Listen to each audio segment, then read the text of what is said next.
viewer response line, email us, or connect with us on social media.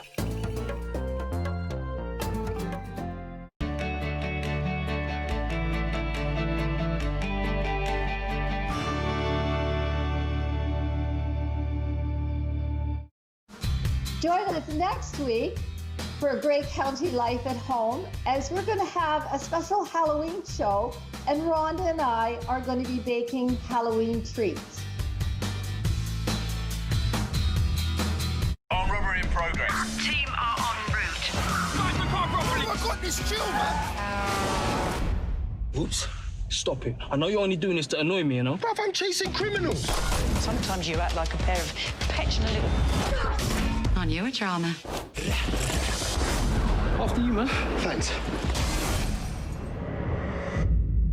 I don't know what I'd do without you, man. Bulletproof. All new. Wednesdays on Showcase.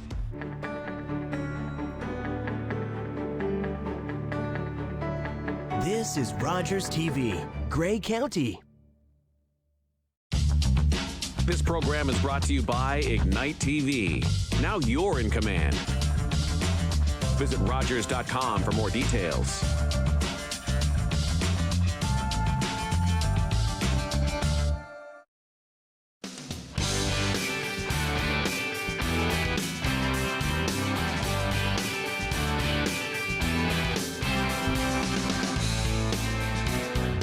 Welcome to Wandering Grey Bruce. I'm Krista McKee, and again with me today is Rhonda Brown. Hello.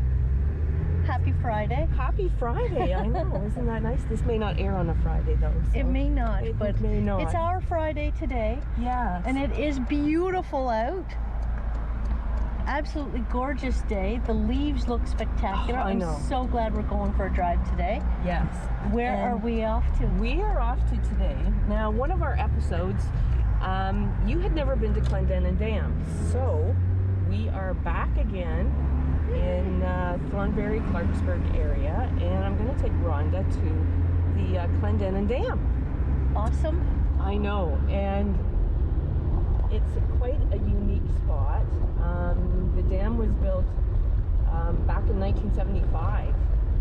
Wow. And they built it in the winter time. 45 years ago. I know this. Must have been a good year, it wasn't it? Must have been a very good year, yes. Oh, my close word. to it, okay, yes. Close to it, yes. But it is a really cool spot. And then we're also going to check out the Blackbird Pie Company in Heathcote. That is so awesome. I've had people tell me on Facebook about the butter tarts there. Yeah, I know. We got to check that place out. That is spectacular. Yes, and then we're going to head up to Old Baldy, of course. Okay. You know, Old Baldy is a must-do on anyone's list come fall. It's the view over the Kimberley area, the Beaver Valley, it's just breathtaking. Isn't it gorgeous there? I have been, but it was not in the fall, so I'm looking forward to this. Ah. Yeah.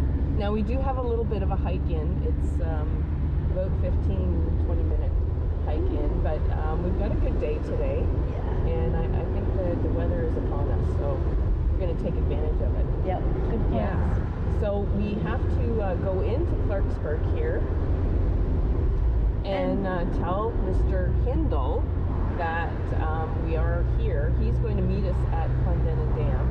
And I believe I've mentioned Hindle's hardware store before. Yes, you have.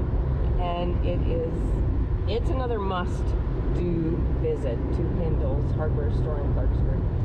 James Hindle is just a wealth of information, and he is the local historian as well. Wow. And get this, he has his dynamite license. Yes. So this guy blows up things. Yeah. But he's not going to blow up the Clendenin Dam. No. Like, we gotta, yeah. Explosives license. What in the world does he have that for? Well, what's his history? Well, that's the thing. I really wanted to introduce this guy to the people that watch, because he has so many interesting stories, and he's just a wealth of historical information. So we're going to stop here shortly and pick him up. Well, not really. there's not enough room in the convertible. He's going to meet us not there. pick him up, yeah. He is going to meet us at Clendenin Dam. So stay tuned, and we will be right back at our next location. Sounds good. And wow, it is beautiful in Clarksburg. I know.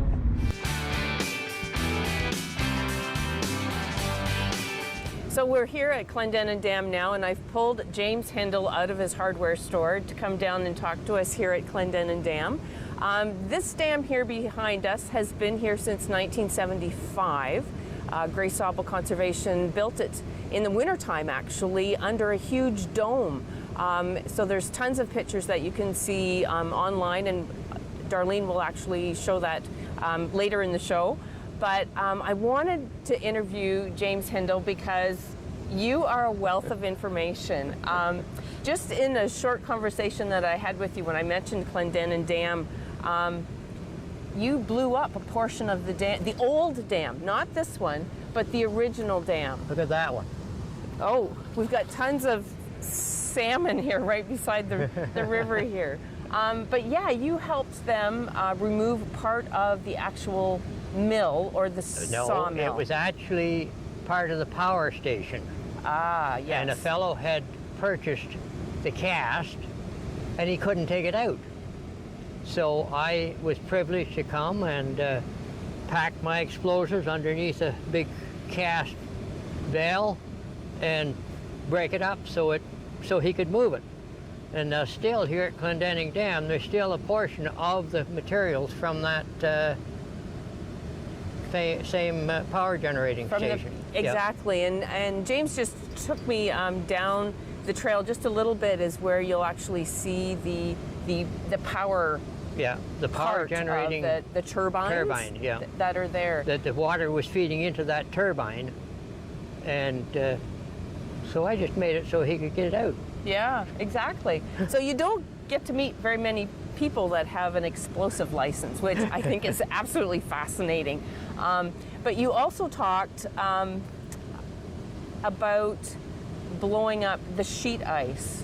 Oh, yes. As well. And that's the whole purpose of Clendenin Dam, is to break up the sheet ice for the safety of the residents in Clarksburg, so that there isn't a whole lot of flooding. But the other problem is the fragile ice, and I did mention that in one of the other shows, that fragile ice does build up, but it's further down in the river, and it really has nothing to do with Clendenin Dam. Yeah. But you and your explosives would actually... For many years, we kept the ice, when it would build up in Clarksburg, we kept snapping it out so the water could get through. Amazing. And during the time that we used explosives there, we never had any flood damage. Isn't that something? But since we quit explosives and they're using high hose that can't get to where they need to be, we've had some damage. There's been some damage. Yeah, that's right. Oh, Ooh, another fast one. The salmon are another fast one. They're very active.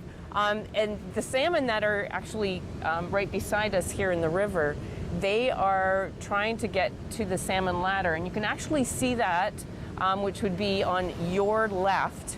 There's a hole in the west wing of Clendenin Dam, and that's where the fish are going to go into that hole, and then they can maneuver straight up top. So it's not a typical type ladder per se that you're used to seeing, such as that's at the mill dam. But getting back to James, other things that were always a hinder in the Beaver River were beaver dams, and I think you've got a lot of great experience with the beaver dams as well. I've taken out a lot of beaver dams over the years, an awful lot of them. Explosives was the most effective way of removing a beaver dam when it needed to be, and I worked with Ralph Fisher, who worked with the ministry. Yes. So Ralph knew where all the beaver dams were. We got permission from the people, and we did our job.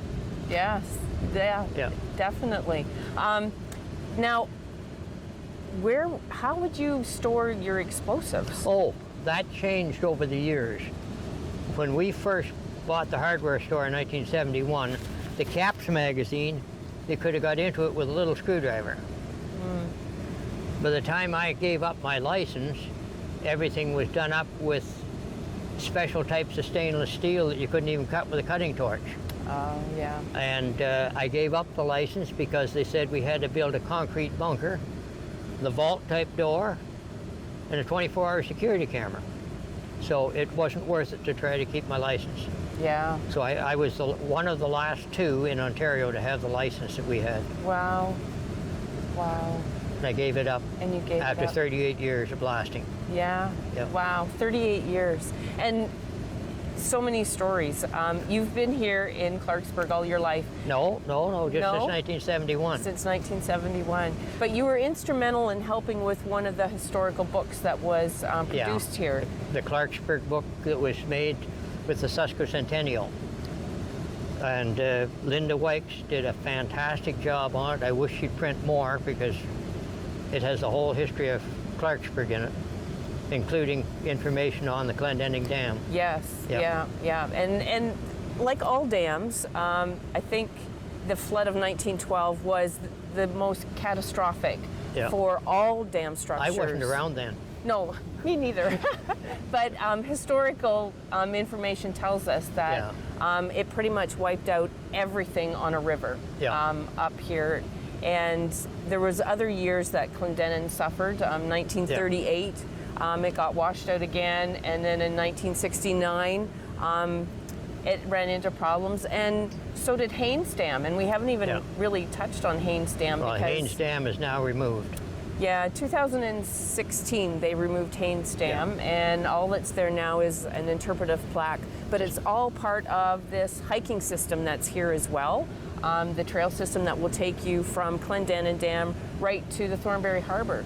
Yeah. Yeah. And there's a lot to see. There is a lot to see here. The birds and the fish and that make it extra interesting. Yes. Yeah. Yes. And usually after a Thanksgiving weekend is when Grace Sobel starts to lower the water level here at Clendenin Dam, and it increases the water flow. So you always have to make sure that you're careful, especially if you're doing an activity on the river. You might have a sudden surprise of extra water coming your way. Yes. But it's funny how you mentioned that when you were blowing up the sheet ice, there was never any flooding. So you would think... We managed to keep it down. Yeah. But now with fragile ice, we could do nothing. No, because it builds from the bottom. Well, it sticks and it's just to rocks. like putting dynamite in a bowl of jelly. Poof. Nothing flies. And nothing flies. Yeah. Yes. Now I know they've got a landing for a hi-ho just behind your store. Yes. Yeah. Yeah. So they actually put a hi-ho kind of there. They stage one there. With a long boom on it. Yes. Yeah. And they do a great job with what they can reach. Yeah, exactly. Yeah. And it's all to help the flooding. So what happens with the fragile ice, it's that perfect storm condition where open water and a snap freeze at night. Yeah. And then that turbulence starts causing, it looks like a slushy, you know, when your kids have a slushy or a big gulp. Yes. And that actually sticks to the rocks in the bottom of the river, and it builds a wall. Yeah. And that wall becomes solid ice, and then the water starts flowing around, causing erosion and more problems for everybody. In Clarksburg especially. Yeah. And I think too, because this section of the river is a lot shallower, the fragile ice causes a lot more problems. Yeah. But they've lowered the dam in Thornbury as well. And that has helped keep the water moving a little bit faster, a little better. Yeah. I know they've been working with MNRF to make. They've been playing with the water levels. Yeah. To make sure that it works. Yeah. Ralph's been doing it. Ralph knows the river better than anybody else in this territory. He does. Yes. He worked with the ministry, and he knows the river. He does. Yeah. He really does, and his heart is here with the river. Yes. Yeah. He's been in Clarksburg more years than I have even. Amazing. Yeah. Yeah. Now, your hardware store is definitely a place to go and see. You have some wonderful pruning shears. Oh yeah, we specialize in tree pruning equipment. Exactly. Yeah, we import from Japan. We used to import from the U.S. But that company went out of business after many, many years. Third generation took over, and away it went. Yeah, but his hardware store is just very small aisles, but you have everything. And I mean everything. No, people stay up at night trying to think of what to ask for that we haven't got. You don't have. Exactly. Yeah. Oh, it's an amazing spot. Well, thank you. And I'm so happy that you were able to take a few minutes out of your busy schedule today to join us here, because not everyone has an explosive license.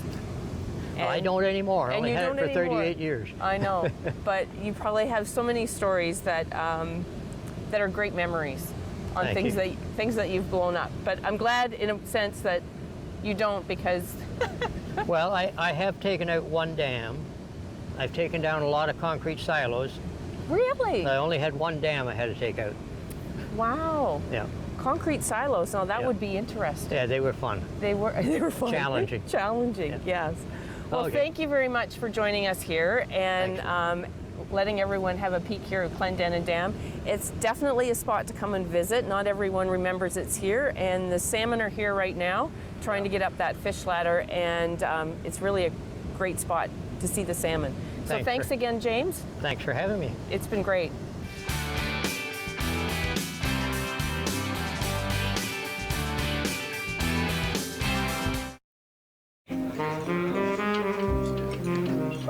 I never thought I'd know that feeling. To be in love. Because for us, it was a crime. Someone had to respond to the tabloids. So I wrote letters, challenging every misconception about homosexuality.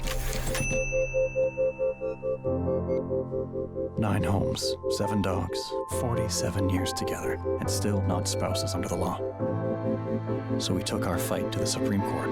Jim Egan and Jack Nesbitt await a verdict on their fight for spousal rights. Hello.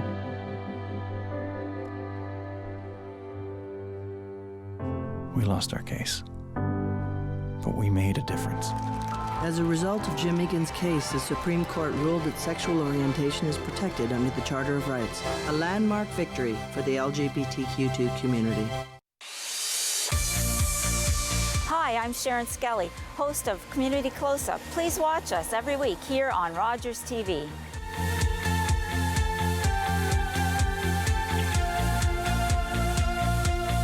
What kind of show do you want to see on Rogers TV? What interests you? Log on to rogerstv.com, fill out a show proposal, and tell us about your segment idea. We want to know what you want to see. Rogers TV, only on Rogers.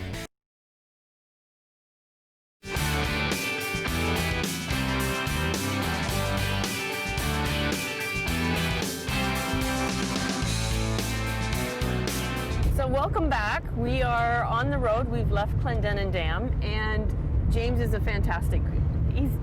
He's got tons of stories. Yeah. He really is a fantastic fellow. But we didn't get time to talk about the Beaver River rat race. Do you remember that? I do not. Oh. I do not. Well, it was quite an event. It was an annual event that was held on the Beaver River, and everyone had to make their own boat. And there was teams of 4 in each boat, but it became quite a party, needless to say, and they had to portage around Clendenin Dam.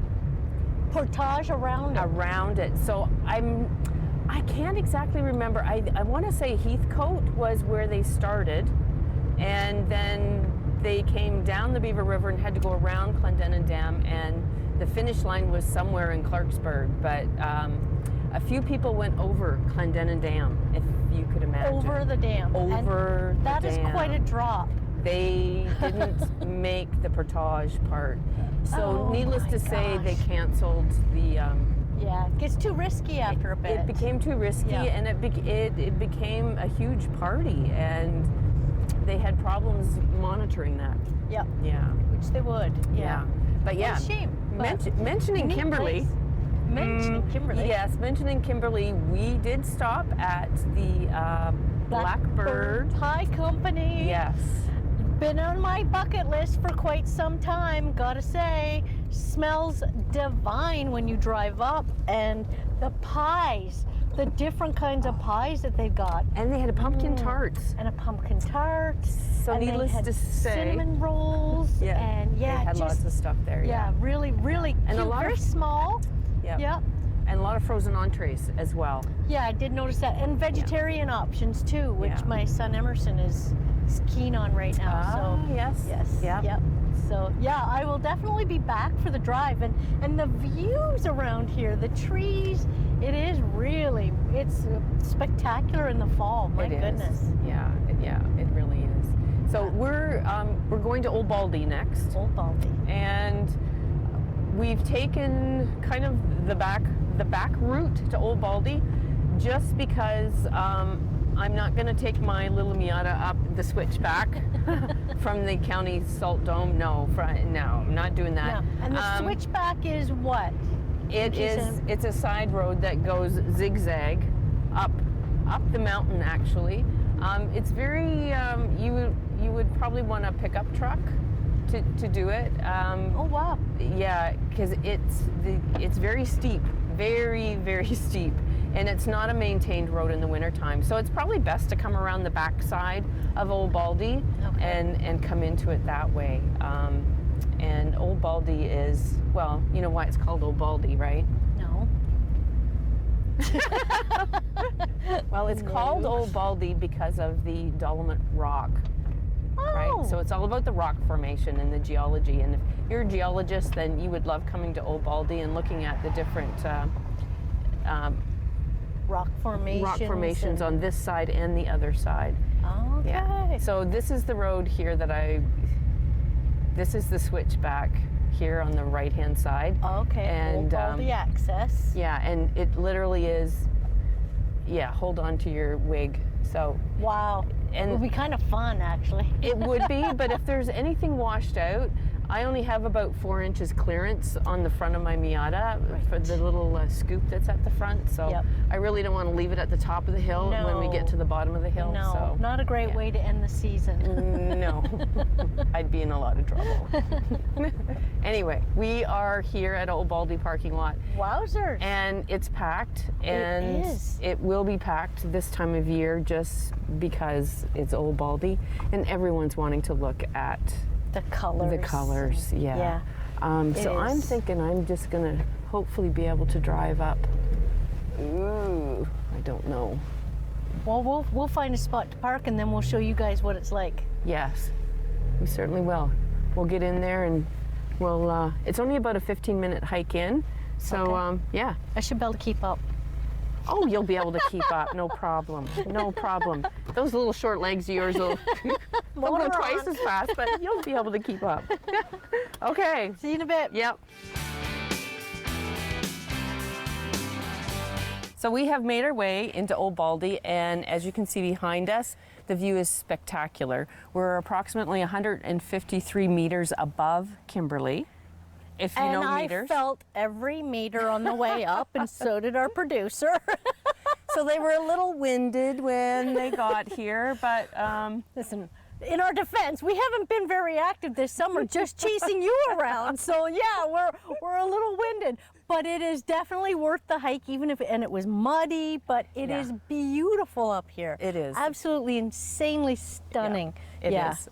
Old Baldy is definitely the top of my favorite list in Grey County, and it is for many people.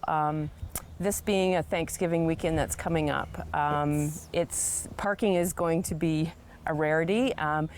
Other years, that side road that we came in on, people have been parked all the way out to that main side road. Wow. And have walked in. So it is a very busy spot here, but not just the view that's here, there's also a wonderful Bruce Trail section to walk here. There's about 4 kilometers of white trail, and then there's a side trail called the Malcolm Kirk Blue Loop side trail. Malcolm Kirk. And I was lucky enough to know Matt Kirk. He was one of the ones that actually purchased this property that we're standing on.